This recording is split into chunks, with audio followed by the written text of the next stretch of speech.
9ನೇ ಬಾರಿಗೆ ವಿತ್ತ ಸಚಿವೆ ನಿರ್ಮಲಾ ಸೀತಾರಾಮನ್ ಬಜೆಟ್ ಮಂಡನೆ ಮಾಡ್ತಾ ಇದ್ದಾರೆ. ಅದರಲ್ಲೂ ಮೊದಲ ಬಾರಿಗೆ ಭಾನುವಾರ ಬಜೆಟ್ ಮಂಡನೆ ಮಾಡ್ತಾ ಇದ್ದಾರೆ. ಏನೆಲ್ಲ ಇರುತ್ತೆ, ಯಾವ್ಯಾವ ವಲಯಗಳಿಗೆ ಯಾವೆಲ್ಲ ಕೊಡುಗೆಗಳಿರುತ್ತೆ, ಕುತೂಹಲ ಗರಿಗೆದರಿದೆ. ಏನೆಲ್ಲ ಇರಬಹುದು, ನಿರೀಕ್ಷೆಗಳೇನಿದೆ, ಬನ್ನಿ ನೋಡೋಣ.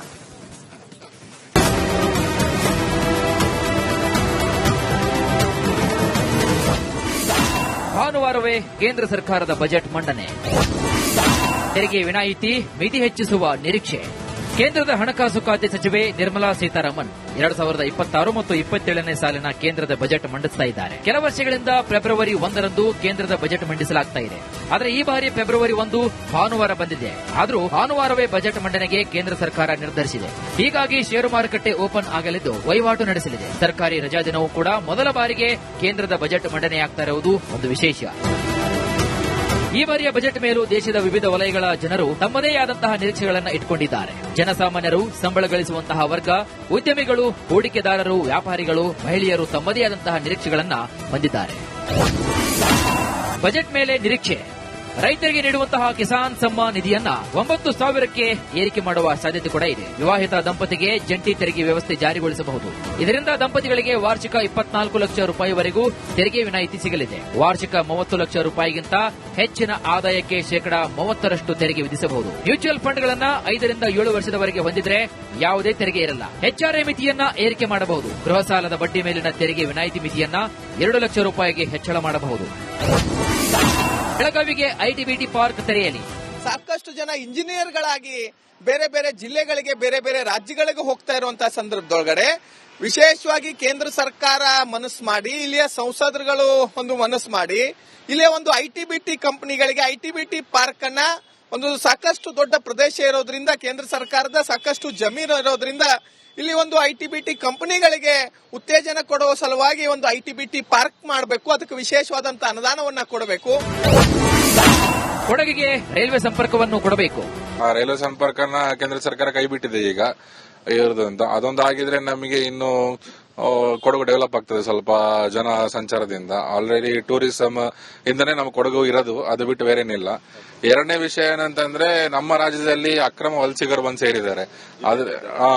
ಜಿಲ್ಲೆಯಲ್ಲೂ ಇದ್ದಾರೆ, ರಾಜ್ಯದಲ್ಲೂ ಇದ್ದಾರೆ. ನಮ್ಮ ಜಿಲ್ಲೆಯಲ್ಲಿ ಅತಿ ಹೆಚ್ಚಾಗಿ ಅವರೇ ಇರೋದು. ಅವರು ಅಸ್ಸಾಂ ಅವರ ಇಲ್ಲ ಬಾಂಗ್ಲಾದೇಶದವರ ಎಲ್ಲ ಒಂದು ಗೊತ್ತಾಗ್ತಾ ಇಲ್ಲ. ಅದ್ರ ಬಗ್ಗೆ ಒಂದು ಕೇಂದ್ರ ಸರ್ಕಾರ ಒಂದು ಕ್ಲೀನ್ ಮಾಡಬೇಕು. ಅದೊಂದು ಅಕ್ರಮ ವಲಸಿಗರನ್ನು ದೇಶದಿಂದ ಹೊರಹಾಕಬೇಕು. ಎಲ್ಲಾನು ಡೂಪ್ಲಿಕೇಟ್ ಡಾಕ್ಯುಮೆಂಟ್ ಆಗಿದೆ. ಅವ್ರು ಎಲ್ಲಿಂದ ಬಂದಿದ್ದಾರೆ ಅಂತಂದ್ರೆ ಅವ್ರಿಗೆ ಹೆಂಗೆ ಡಾಕ್ಯುಮೆಂಟ್ ಆಯ್ತು ಅಂತಾನೆ ಗೊತ್ತಿಲ್ಲ. ಅವ್ರಿಗೆ ಯಾರು ಡಾಕ್ಯುಮೆಂಟ್ ಮಾಡಿ ಕೊಟ್ರು ಹೇಗೆ ಅಂತ. ಇಲ್ಲಿ ಬಂದು ಲೋಕಲ್ ಡಾಕ್ಯುಮೆಂಟ್ ತೋರಿಸ್ಕೊಂಡು ಅವ್ರು ಇಲ್ಲಿ ನಮ್ಮ ಕಾಮನ್ ಮ್ಯಾನ್ ಗಳ ತರ ಇದ್ದಾರೆ. ಇವತ್ತು ಆಟೋ ರಿಕ್ಷಾ, ಬೆಂಗಳೂರು ಮೈಸೂರೆಲ್ಲ ಆಟೋ ರಿಕ್ಷಾದವರು ಅವರಿದ್ದಾರೆ ಎಷ್ಟು ಜನ. ಅದೇ ಅವ್ರನ್ನ ಫಸ್ಟ್ ಇಲ್ಲಿಂದ ಓಡಿಸಬೇಕು, ಅವ್ರು ವೆರಿಫೈ ಮಾಡಬೇಕು, ಅವ್ರನ್ನ ಓಡಿಸಬೇಕು. ಅಷ್ಟು ಕೆಲಸ ಆಗಬೇಕು. ಅದನ್ನ ಕೇಂದ್ರ ಸರ್ಕಾರ ಕೈಗೊಳ್ಕೋಬೇಕು. ಹಣಕಾಸು ಸಚಿವೆ ನಿರ್ಮಲಾ ಸೀತಾರಾಮನ್ ಸತತ 9ನೇ ಬಾರಿಗೆ ಬಜೆಟ್ ಮಂಡಿಸಿದ ಮೊದಲ ಹಣಕಾಸು ಸಚಿವೆ ಎಂಬ ಕೀರ್ತಿಗೆ ಭಾಜನರಾಗಲಿದ್ದಾರೆ. ಸೀತಾರಾಮನ್ ಅವರು ಮಾಜಿ ಪ್ರಧಾನಿ ಮೊರಾರ್ಜಿ ದೇಸಾಯಿ ಅವರ 10 ಬಜೆಟ್ ಮಂಡನೆಯ ದಾಖಲೆಯನ್ನ ಸಮೀಪಿಸುತ್ತಾ ಇರುವುದು ಒಂದು ವಿಶೇಷವಾಗಿದೆ. News desk, Republic Kannada.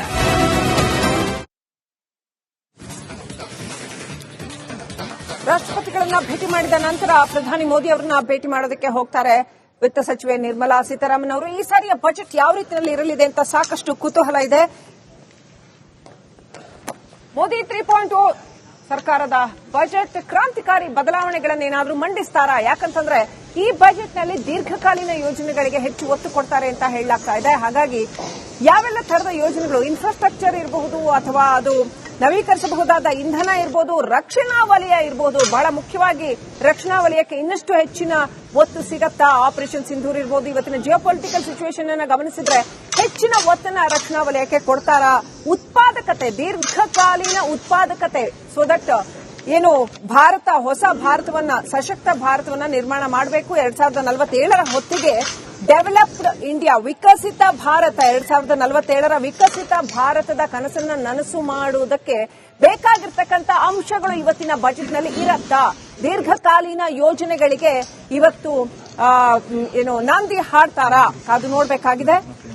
ವಿತ್ತ ಸಚಿವೆಯಾಗಿ ಅತ್ಯಂತ ಹೆಮ್ಮೆಯ ಸಂದರ್ಭ ನಿರ್ಮಲಾ ಸೀತಾರಾಮನ್ ಅವರಿಗೆ. ಅವರ 9ನೇ ಬಜೆಟ್ ಇದು. ಅತ್ಯಂತ ಸವಾಲಿನ ಮತ್ತು ಸಂಭ್ರಮದ ಸಂದರ್ಭ ಅಂತಾನೆ ಹೇಳಬೇಕು. ಟ್ರಂಪ್ ಸುಂಕ ಸಂಘರ್ಷಕ್ಕೆ ತಮ್ಮ ಬಜೆಟ್ನಲ್ಲಿ ಉತ್ತರ ಕೊಡ್ತಾರಾ? ಆ ಸುಂಕ ನೀತಿಯನ್ನ ಯಾವ ರೀತಿ ಎದುರಿಸ್ತಾರೆ ಸ್ಟ್ರಾಟಜಿಕ್ ಆಗಿ? ಅದಕ್ಕೆ ನಮ್ಮ ಪಾಲಿಸಿ ಏನು? ಇದನ್ನ ಜಗತ್ತು ಬಹಳ ಕುತೂಹಲಕಾರಿಯಾಗಿ ನೋಡ್ತಾ ಇದೆ. ಇನ್ನು ಮದರ್ ಆಫ್ ಆಲ್ ಡೀಲ್ಸ್, ಮುಕ್ತ ವ್ಯಾಪಾರ ಒಪ್ಪಂದ ಯುರೋಪಿಯನ್ ಯೂನಿಯನ್ ಜೊತೆ ಆಗಿರ್ತಕ್ಕಂಥದ್ದು, ಅದರ ಲಾಭಗಳನ್ನ ಯಾವ ರೀತಿಯಲ್ಲಿ ಅತ್ಯಂತ ಹೆಚ್ಚಿನ ರೀತಿಯಲ್ಲಿ ಪಡ್ಕೊಳ್ಳುವತ್ತ ಈ ಬಜೆಟ್ ಪೂರಕವಾಗಿರಲಿದೆ ಅನ್ನೋದನ್ನ ಕಾದು ನೋಡಬೇಕಾಗಿದೆ. ಹಾಗೇನೆ ಅಮೆರಿಕದೊಂದಿಗಿನ ಸಂಬಂಧಗಳು ಹದಗೆಟ್ಟಿರೋದ್ರಿಂದ ರೂಪಾಯಿ ಮೌಲ್ಯ ಕುಸಿದಿರ್ತಕ್ಕಂಥದ್ದು, ಕನಿಷ್ಠ ಮಟ್ಟವನ್ನ ತಲುಪಿದೆ ರೂಪಾಯಿ ಮೌಲ್ಯ. ಇದು ನಿರ್ಮಲಾ ಸೀತಾರಾಮನ್ರಿಗೆ ಇರ್ತಕ್ಕಂಥ ಬಹುದೊಡ್ಡ ಸವಾಲು. ಇದನ್ನ ಹೇಗೆ ಎದುರಿಸ್ತಾರೆ ನಿರ್ಮಲಾ ಸೀತಾರಾಮನ್ ಅವರು? ಹೇಗೆ ಅಡ್ರೆಸ್ ಮಾಡ್ತಾರೆ ಬಜೆಟ್ನಲ್ಲಿ? ರೂಪಾಯಿ ಮೌಲ್ಯ ಇಷ್ಟೆಲ್ಲ ಕನಿಷ್ಠ ಮಟ್ಟಕ್ಕೆ ತಲುಪಿರುವಾಗಲೂ ಅದನ್ನ ದಿಟ್ಟವಾಗಿ ಎದುರಿಸ್ತಾ ಇದೆ ಭಾರತ. ಕೇಸ್ 9ನೇ ಬಾರಿಗೆ ವಿತ್ತ ಸಚಿವೆ ನಿರ್ಮಲಾ ಸೀತಾರಾಮನ್ ಬಜೆಟ್ ಮಂಡನೆ ಮಾಡ್ತಾ ಇದ್ದಾರೆ. ಅದರಲ್ಲೂ ಮೊದಲ ಬಾರಿಗೆ ಭಾನುವಾರ ಬಜೆಟ್ ಮಂಡನೆ ಮಾಡ್ತಾ ಇದ್ದಾರೆ. ಏನೆಲ್ಲ ಇರುತ್ತೆ, ಯಾವ್ಯಾವ ವಲಯಗಳಿಗೆ ಯಾವೆಲ್ಲ ಕೊಡುಗೆಗಳಿರುತ್ತೆ, ಕುತೂಹಲ ಗರಿಗೆದರಿದೆ. ಏನೆಲ್ಲ ಇರಬಹುದು, ನಿರೀಕ್ಷೆಗಳೇನಿದೆ, ಬನ್ನಿ ನೋಡೋಣ.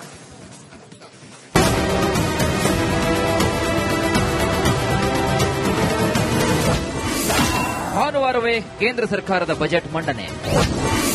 ತೆರಿಗೆ ವಿನಾಯಿತಿ, ಮಿತಿ ಹೆಚ್ಚಿಸುವ ನಿರೀಕ್ಷೆ. ಕೇಂದ್ರದ ಹಣಕಾಸು ಖಾತೆ ಸಚಿವೆ ನಿರ್ಮಲಾ ಸೀತಾರಾಮನ್ 2026 ಮತ್ತು 27ನೇ ಸಾಲಿನ ಕೇಂದ್ರದ ಬಜೆಟ್ ಮಂಡಿಸ್ತಾ ಇದ್ದಾರೆ. ಕೆಲ ವರ್ಷಗಳಿಂದ ಫೆಬ್ರವರಿ 1ರಂದು ಕೇಂದ್ರದ ಬಜೆಟ್ ಮಂಡಿಸಲಾಗ್ತಾ ಇದೆ. ಆದರೆ ಈ ಬಾರಿ ಫೆಬ್ರವರಿ 1 ಭಾನುವಾರ ಬಂದಿದೆ. ಆದರೂ ಭಾನುವಾರವೇ ಬಜೆಟ್ ಮಂಡನೆಗೆ ಕೇಂದ್ರ ಸರ್ಕಾರ ನಿರ್ಧರಿಸಿದೆ. ಹೀಗಾಗಿ ಷೇರು ಮಾರುಕಟ್ಟೆ ಓಪನ್ ಆಗಲಿದ್ದು ವಹಿವಾಟು ನಡೆಸಲಿದೆ. ಸರ್ಕಾರಿ ರಜಾ ದಿನವೂ ಕೂಡ ಮೊದಲ ಬಾರಿಗೆ ಕೇಂದ್ರದ ಬಜೆಟ್ ಮಂಡನೆಯಾಗ್ತಾ ಇರುವುದು ಒಂದು ವಿಶೇಷ.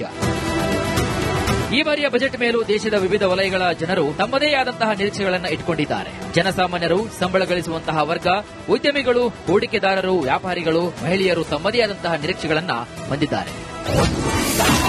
ಬಜೆಟ್ ಮೇಲೆ ನಿರೀಕ್ಷೆ.